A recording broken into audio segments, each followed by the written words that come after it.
Good afternoon, folks. It's Monday afternoon. I just had the opportunity to finish my assessment for each one of you individually on your session 1 discussion and assignment. And I've been thinking about some of the things you stated in your essays on the 5 practices of exemplary leadership. And I'd like to give you a little feedback in general about that. I enjoyed reading the papers and reflecting on my own knowledge of the author's work and some of my own experience with leaders and being a leader. And I don't intend this to be a formal feedback, but just a few thoughts of my own. So first off, I found it interesting who selected which one of the practices to write about, and I don't, make any connection to you and your personal writing or your personal work here, but just tell you that out of the 11 people that responded to this assignment, 4 of you selected encouraging the heart, 3 of you selected enabling others to act, 2 of you selected model the way, and 1 each selected inspiring a shared vision and challenging the process.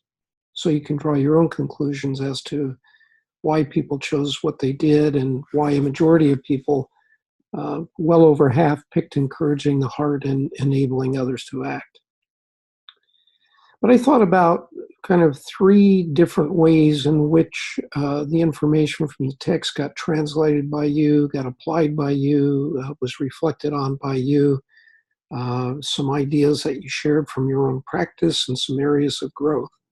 And the first one of those areas is kind of the inner life of the leader, I would say. Some processes we go in on a daily or regular basis otherwise to think about who we are and what leadership means to us.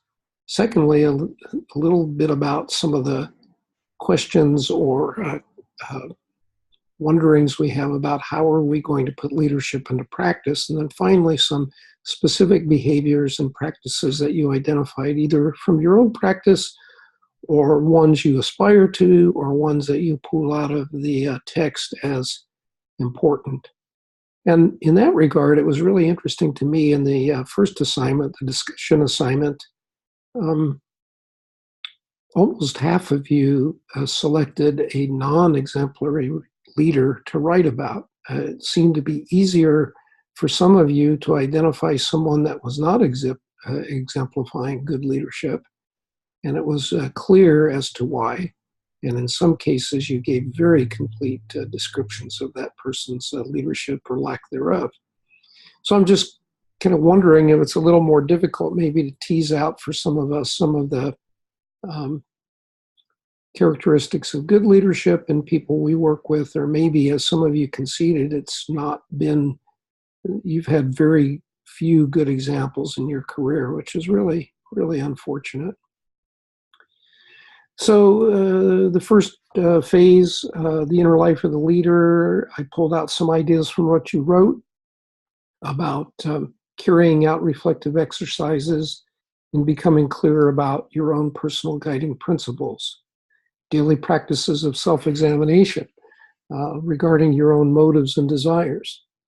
Getting to know yourself, especially your strengths and weaknesses, and acknowledging them and reflecting on what you might do about them.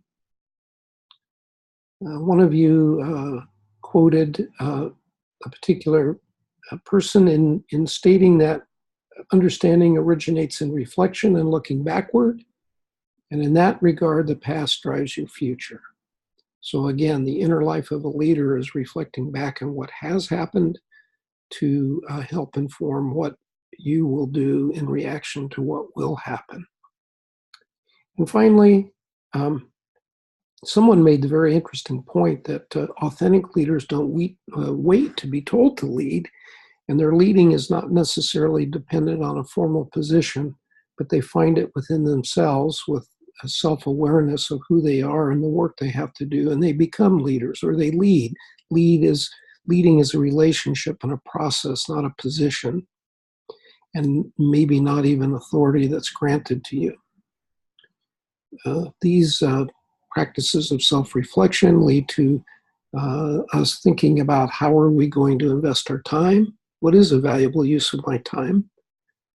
How can I lead by example the people I'm working with? And what kind of language do I use and attend to, and how might that be a constraint or a trap in my thinking about getting things done or making commitments?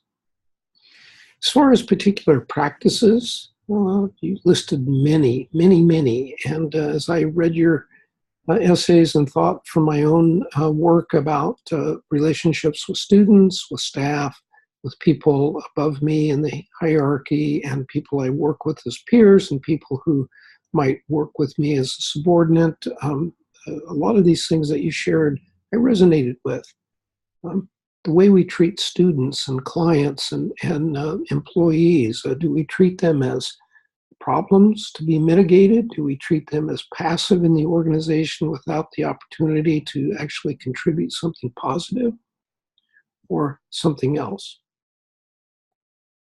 Are we willing to allow all the members of the group to feel valuable and to feel like they have a contribution to make? Are we willing to personalize recognition so we can create a sense of community within our whole group? But are we willing to go to individuals with personal attention, personal notes, personal words of encouragement and praise, maybe totally off the record and off the radar, but nevertheless a very important aspect of building trust and building community? One of you wrote that one leadership practice that's really important is expecting the best in others. Because if we have the expectation that others will do their best and we expect them to do their best, most will achieve it, especially if we provide clear standards of what the best is. Leaders realize that we seldom learn without making mistakes first, and that the overall quality of work improves when people have a chance to fail. So true, especially if we really believe that we're trying to foster change, innovation. We've got to allow people to fail. And we've got to actually celebrate failures as one step towards a victory and a success, not as a gotcha opportunity. Being aware of life's situations is important, one of you wrote, talking about things happen in people's personal lives, and what is the leader's reaction to that? Will the leader show care and support for the person who's going through a tough situation, or maybe a celebration in life like the birth of a baby? It's not only good for the long-term working relationships, but it's really good for the emotional health of people to know that a leader cares.